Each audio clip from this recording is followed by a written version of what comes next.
Hi everyone, this is Elise Halterman. I did my website on a fake nonprofit called Gray Dogs United. No, I actually don't care about the hair color of dogs, but as I was going through some fake ideas for nonprofits, my dog was sitting on my lap and came to me and I just ran with it, and I knew it would be something easy for me to come up with some material for. So that was my choice there. I'm not actually a crazy that just wanted to bring actual awareness to dogs' gray hair because it is not that important, but it is a good website purpose. So, my website, the main purpose is just to raise awareness.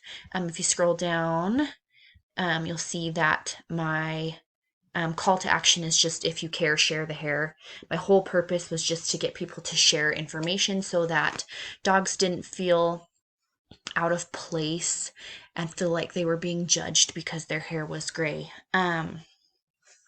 So let's go back to the top. Here's my website. My little logo is not perfect, but I did generate it myself, and so that's why it's got some errors on it. And then each of my four links jump down the page to those sections. I've got my 5 sections are my summary here, and then a facts section, a section showing images. These are actual images of my dog, and it's hard to tell, but he really is. He's only 4 and he's really gray. It's kind of funny. But a little over time of a dog section, information about products and why not to use products on dogs, and then the call to action at the end. And that's the whole website. The choices I made, I went with a gray blue theme.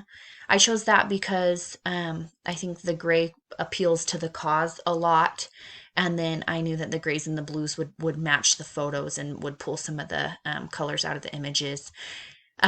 My other 3 images, this poodle up here and this sad gray dog here and this little fluffy puppy down here, and this guy down here, all were just pulled off of a free website. I don't know if it was Pixabay or Unsplash, but that's where I pulled them all from.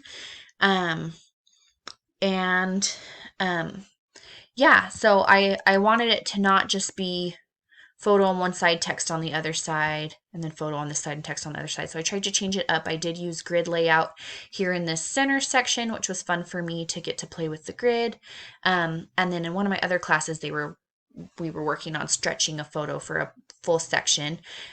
This photo isn't stretched, but I am kind of bummed how it turned out. There's the size of the photo and the size of the dog in the photo doesn't really fit super well, especially if I go here to the phone version. It cuts off part of the dog, but I didn't want it to stretch or squish the photo, so I ended up just leaving it that way. But there is the phone view.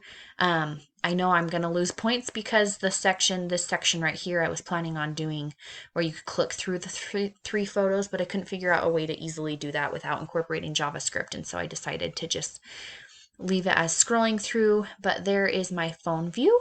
I hope you enjoyed my website, and it was nice to meet you all and work with you this semester.